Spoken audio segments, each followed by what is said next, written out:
જી ચારની ફરી એક વખત ગુડ મોર્નિંગ. અને જો ગઈકાલે આરતીને ધ્યાન હશે, ગઈકાલે જ હજી અમે ક્લોઝિંગ બેલમાં ચર્ચા કરી રહ્યા હતા કે જે પ્રમાણે ટેલિકોમની અંદર આપણને એક નવા સ્પેક્ટ્રમની હરાજી થતી જોવા મળી છે, તો કદાચ આવતા અઠવાડિયામાં આપણને એક ટેરી 5 જોવા મળે. અને એ ટેરી 5 રિલાયન્સ જીઓએ ગઈકાલે માર્કેટ બંધ થયા બાદ આપણને જાહેર કરી દીધી છે. અને જીઓએ લગભગ 2.5 વર્ષ બાદ જે ટેરિફ છે એની અંદર અહીંયાથી વધારો કર્યો છે. અને 3 જુલાઈથી જે દરેક પ્લાન છે એની અંદર લગભગ 12 થી 25% આપણને વધારો થતો જોવા મળશે.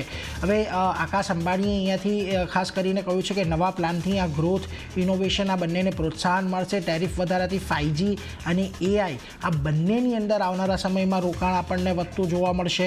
અને ઉચ્ચ ગુણવત્તાવાળા ડિજિટલ ઇન્ડિયાનો પાયો અહીંયાથી નંખાશે. એટલે આ જે ખાસ કરીને 5G સ્પેક્ટ્રમ માટેની જે ઘણી મોટી હરાજી જે આપણે છેલ્લા 2 દિવસની અંદર જોઈ, એને પગલે હવે અહીંયાથી કંપનીઓએ વધારે રોકાણ કરવાની પણ જરૂર પડશે.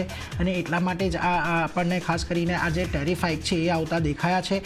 ખાસ કરીને જુઓ, જે એક જીઓના જે અમુક પોપ્યુલર જૂના ટેરિફ હતા ₹155 28 દિવસના 2 GB પ્રતિ દિવસવાળા, એમાં લગભગ 189 કરવામાં આવ્યા છે, 21% વધારો છે. 28 GB 239ના જે જૂના ટેરિફ હતા એ વધારીને 299ના અને 666નું 84 દિવસનું 1.5 GB પ્રતિ દિવસનું જે ખૂબ જ પ્રખ્યાત પેક હતું તે હવે વધીને 799નું થઈ ગયું છે. એમાં પણ 20%નો વધારો કરવામાં આવ્યો છે. એટલા માટે જુઓ, ખાસ કરીને અહીંયાથી હવે આજે જીઓ માટે એક પોઝિટિવ સમાચાર દેખાશે. ગઈકાલે પણ રિલાયન્સે એક નવા શિખર બનતા બતાડ્યા છે. એટલે અહીંયાથી ખાસ એક ફોકસ આપણે રિલાયન્સ પર પણ રાખવાનો છે. ગઈકાલે જ હજી આપણે આ ચર્ચા કરી રહ્યા હતા ને આજે આ જાહેરાત આપણને આવતા જોવા મળી છે.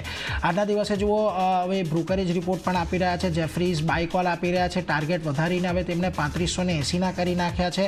તેમનું કહેવું છે કે તેમણે જીઓના જે એસ્ટિમેટ છે 25-27ના તે 3% જેટલા કટ કર્યા છે. તેમનું માનવું છે કે જીઓ અહીંયાથી લગભગ 18% જેટલા રેવન્યુ અને 26% જેટલા પેટ CAGR 24-27ની અંદર ડિલિવર કરી શકે છે. અને RILના એબિટાની અંદર પણ 1% વધારો અહીંયા આવનારા સમયમાં જોવા મળશે. મોર્ગન સ્ટેનલી જુઓ, ઓવરવેટનો કોલ આપી રહ્યા છે. 3046ના ટાર્ગેટ આપી રહ્યા છે. એમનું એવું માનવું છે કે હવે અહીંયાથી કોઈ બહુ મોટા ટેરિફ હાઇક આપણને જોવા નહીં મળે આવનારા સમયમાં, પરંતુ જો અપ્રોક્સિમેટલી આવતા વર્ષે કદાચ એક 20% જો વધારો આપણને ટેરિફની અંદર થતો જોવા મળે તો અહીંયાથી અર્નિંગ્સ લગભગ વધીને 10 થી 15% જેટલા થઈ શકે છે. એટલે એના પર એક ખાસ ધ્યાન રાખવાનું છે. રિલાયન્સ આજના દિવસે ફોકસમાં રહેશે, ચર્ચાનો વિષય રહેશે, કારણ કે હવે રિલાયન્સના પગલે તમને ભારતી એરટેલ અને વોડાફોન આ બંનેની અંદર પણ ટેરિફ હાઇક આવનારા દિવસોમાં આવતી દેખાશે. બીજી તરફ બ્લોક ડીલના મોટા સમાચારો છે. આજે HCL ટેકની અંદર એક મોટી બ્લોક ડીલ શક્ય થઈ શકે છે. માત્ર 0.5% જેટલા 0.46% ઇક્વિટીમાં લગભગ 1757 કરોડની એક બ્લોક ડીલ અહીંયા શક્ય છે. 1414ના અહીંયાથી આપણને ફ્લોર પ્રાઇસ છે, જે ગઈકાલના બંધ ભાવથી લગભગ 2.5%ના ડિસ્કાઉન્ટ પરની છે. એટલે HCL ટેક એક ખાસ આજના દિવસે નજરમાં રાખજો. આ ઉપરાંત પોલીકેપ પર પણ નજર છે. પોલીકેપમાં પ્રમોટર બ્લોક ડીલ દ્વારા લગભગ 2% હિસ્સો વેચી શકે છે. 6535થી 1989ની વચ્ચે આપણને આ બ્લોક ડીલ આવતી જોવા મળી શકે છે. લગભગ 2000થી લઈને 2150 કરોડની આ બ્લોક ડીલ હશે.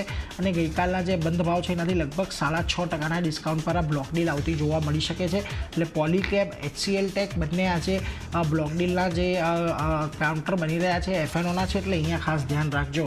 આ ઉપરાંત સામી હોટલ્સમાં પણ એક બ્લોક ડીલ આજે થઈ શકે છે. 3% હિસ્સો અહીંયા GTI કેપિટલ આલ્ફા બ્લોક વેચી શકે છે. અને ખાસ કરીને 187 પરની ફ્લોર પ્રાઇસ, બેઝ સાઇઝ 3% અને બેઝ જે પ્રાઇસ છે લગભગ 120 કરોડની થઈ શકે છે. અને ગઈકાલના જે બંધ ભાવ હતા એનાથી લગભગ 1% આપણને વધારો થતો, 1% ડિસ્કાઉન્ટ પર આવતી જોવા મળશે. એટલે આ 3 કાઉન્ટર પર આજે ખાસ ધ્યાન રાખવાનું છે. હવે સેબીની ગઈકાલે આપણને ખબર છે બોર્ડ બેઠક થઈ હતી અને એ બોર્ડ બેઠકની અંદર સેબીએ નવા ક્રાઇટેરિયા FNOના સ્ટોકની અંદર એન્ટ્રી માટેના જાહેર કર્યા છે. એન્ટ્રી એક્ઝિટ માટેના જે નવા નિયમો છે એને મંજૂરી આપી છે. અને વધુ લિક્વિડ અને વાઇડલી ટ્રેડેડ સ્ટોક્સને કેટેગરીમાં પ્રવેશવા માટે અહીંયાથી રસ્તો ખુલી ગયો છે. FNO માટે સ્ટોકની પસંદગીની પ્રોસેસ સમાન રહેશે. અને વર્તમાન FNO સ્ટોક લિસ્ટમાં ચર્ન લગભગ 24 સ્ટોક્સ હોઈ શકે છે. અને FNOનો શેર 180-185 વચ્ચે હશે. એટલે આ એક ખાસ ધ્યાન રાખજો અહીંયાથી. અને આ નિયમોનો ખાસ ફાયદો અહીંયાથી આપણને એવેન્યુ, સુપરમાર્ટ, ઝોમેટો આ બધાની વચ્ચે છે આ બધા શેરો પર આપણને ખાસ જોવા મળી શકે છે, એટલે એના પર એક ખાસ ધ્યાન રાખવાનું છે. એટલે આ બધા સ્ટોક આજે કદાચ આપણને થોડી ઘણી તેજી દર્શાવી શકે છે. બીજી તરફ એનએમડીસી તો જુઓ, એનએમડીસીને એક ઓર્ડર મળ્યો છે. ટેગા ઇન્ડસ્ટ્રીઝની સબસિડી એનએમડીસી સાથે કન્સોર્શિયમ મેમ્બર બની છે. 7 MTPA આયન અને સ્ક્રીનિંગ એન્ડ બેનિફિકેશન પ્લાન્ટ માટે તેમણે અહીંયાથી ઓર્ડર મળ્યો છે. પ્લાન્ટ માટે કન્સોર્શિયમને 872 કરોડનો એક ઓર્ડર મળતો દેખાયો છે. એટલે એનએમડીસી આજના દિવસમાં એક ફોકસમાં રહેવાનું છે, એટલે એના પર એક ધ્યાન રાખજો. પરંતુ આજના દિવસે એક ખાસ ફોકસ રિલાયન્સ પર એટલા માટે કે ત્યાં આગળ આજે ટેરિફ હાઇક જે આવી છે એની આપણને અસર દેખાશે. આ ઉપરાંત HCL ટેક, પોલીકેપ બંનેમાં બ્લોક ડીલની અસર આજે જોવા મળશે. પરંતુ એ સાથે જ આરતી અન્ય એવા કયા સ્ટોક્સ જેના પર તમે ખાસ નજર રાખી રહ્યા છો? જે અન્ય પણ ઘણા સ્ટોક છે, એમાં શરૂઆત હું BPCL સાથે કરીશ. તો અહીંયા જે રીતે BPCLની સબસિડરીને ખાસ કરીને $2.7 કરોડ હિસ્સો ખરીદવા માટે NCLT તરફથી મંજૂરી મળતી દેખાઈ રહી છે. તેને કારણે એક પોઝિટિવ રિએક્શન BPCLનો કાઉન્ટર બતાવી શકે છે. જે જોઈન્ટ વેન્ચર IBV બ્રાઝિલમાં જે વિડીયોકોન એનર્જી બ્રાઝિલનો હિસ્સો છે તે અહીંયાથી સબસિડરીને ખરીદવા માટે મંજૂરી મળતી દેખાઈ રહી છે NCLT તરફથી. તો ફોકસ BPCLના કાઉન્ટર પર રાખવાનું રહેશે. ગઈકાલે લગભગ 2% આસપાસની તેજી આપણે જોઈ હતી. આજે કઈ રીતે સ્ટોક રિએક્ટ કરે છે તેના પર ખાસ ફોકસ રાખવાનું રહેશે. JSW ઇન્ફ્રાની વાત કરી લઈએ નેક્સ્ટ. તો અહીંયા અધિગ્રહણ કરવાના સમાચાર આવતા દેખાઈ રહ્યા છે. નવકાર ક્રોપનું અધિગ્રહણ કંપની કરતી જોવા મળશે અને લગભગ 70.37% હિસ્સાનું અધિગ્રહણ અહીંયાથી કંપની કરશે. પ્રમોટર અને પ્રમોટર ગ્રુપ પાસેથી આ હિસ્સો ખરીદવામાં આવશે અને અધિગ્રહણ માટે રેગ્યુલેટરી સંસ્થાઓ જે છે તેની પાસેથી હજી મંજૂરી બાકી છે. પણ આજે ઇનિશિયલ સ્ટેજ જે આવતું દેખાયું છે અધિગ્રહણનું, તેને કારણે JSW ઇન્ફ્રા એક ફોકસમાં રાખવાનું રહેશે.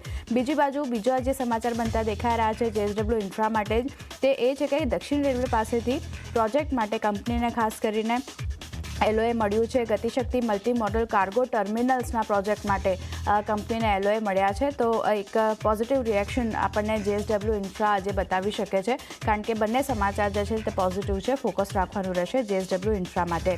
ઇપ્કા લેબ્સની વાત કરી લઈએ તો અહીંયા કંપની માટે નેગેટિવ સમાચાર છે, કારણ કે EU કોર્ટે પેટન્ટ વિવાદમાં લગભગ 13.96 મિલિયન યુરોની વાત કરીએ તો એનો દંડ જે છે તેનું સમર્થન કર્યું છે.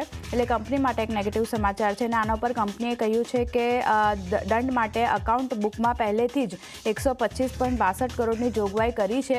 તો ઓલરેડી કંપનીએ આજે જોગવાઈ કરી છે, તો એમનું માનવું છે કે કોઈ મોટી અસર જોવા નહીં મળે. પણ જે દંડ ફટકાર્યો છે, દંડનું સમર્થન કરવામાં આવ્યું છે, તો આગળ કઈ રીતે અપડેટ આવે છે તેના પર ફોકસ રહેશે. પણ અત્યારે એક નેગેટિવ રિએક્શન ઇપ્કા લેબનું કાઉન્ટર આજે બતાવી શકે છે. ફોકસ રાખવાનું રહેશે.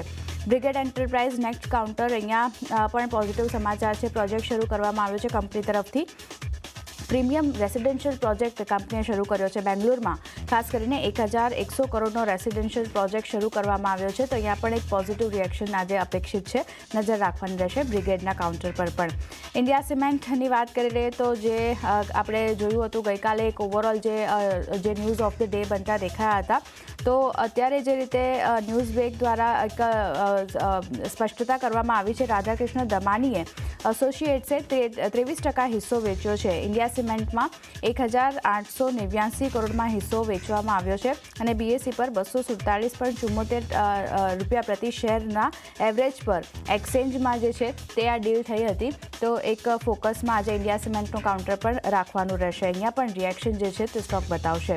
KPI ગ્રીનની વાત કરી લઈએ તો અહીંયા પોઝિટિવ સમાચાર છે કંપની માટે, કારણ કે 200 MW AC સોલાર ફોટો વોલ્ટેક પાવરના ડેવલપમેન્ટ માટે અંતિમ મંજૂરી લેટર જે છે તે કંપનીને મળતો દેખાયો છે. અને લગભગ 686 કરોડના પ્રોજેક્ટને ડેવલપ માટે ક્રેડિટ સર્વિસ માટેની અંતિમ મંજૂરીનો લેટર કંપનીને મળ્યો છે. પ્રોજેક્ટ માટે કંપનીએ જે QIP દ્વારા 300 કરોડ એકત્ર કર્યા છે, તો તેનું પણ એક ફોકસ રહેશે. એક જે રીતે પોઝિટિવ રિએક્શન આજે KPI ગ્રીનનો કાઉન્ટર પણ આજે બતાવી શકે છે. Next counter EU small finance bank. આજે પણ આ કાઉન્ટર ફોકસમાં રહેશે, કારણ કે બેંક QIP અને અન્ય મોડ દ્વારા લગભગ 5000 કરોડ ફંડ એકત્ર કરશે. અને બીજી બાજુ ડેટ ઇન્સ્ટ્રુમેન્ટ ઇસ્યુ કરી બેંક 6000 કરોડ સુધી ફંડ એકત્ર કરશે. તો એક ફંડ એકત્ર કરવાના સમાચારના કારણે EU સ્મોલ ફિનાન્સ બેંક પર પણ ફોકસ રાખવાનું રહેશે. અને છેલ્લે RBL બેંકની વાત કરી લઈએ તો અહીંયા પણ પોઝિટિવ ન્યૂઝ છે. બોર્ડે QIP દ્વારા 3500 કરોડ સુધી ફંડ એકત્ર કરવા માટે મંજૂરી આપી દીધી છે અને ડેટ સિક્યુરિટીઝ દ્વારા લગભગ 3000 કરોડ સુધીનું ફંડ અહીંયાથી બેંક એકત્ર કરતી જોવા મળશે. રહેશે. તો આરબીએલ બેંક માટે પણ એક પોઝિટિવ રિએક્શન આજે સ્ટોક બતાવશે. નજર રાખવાની રહેશે અહીંયા પણ. તો ચાંદની આ બધા સ્ટોક જે નીરજે જણાવ્યા મેં જણાવ્યા બધા પર નજર રહેશે. જી, તો બધા કાઉન્ટર્સ આપણને સમગ્ર દિવસ આજે એક્શન બતાવશે.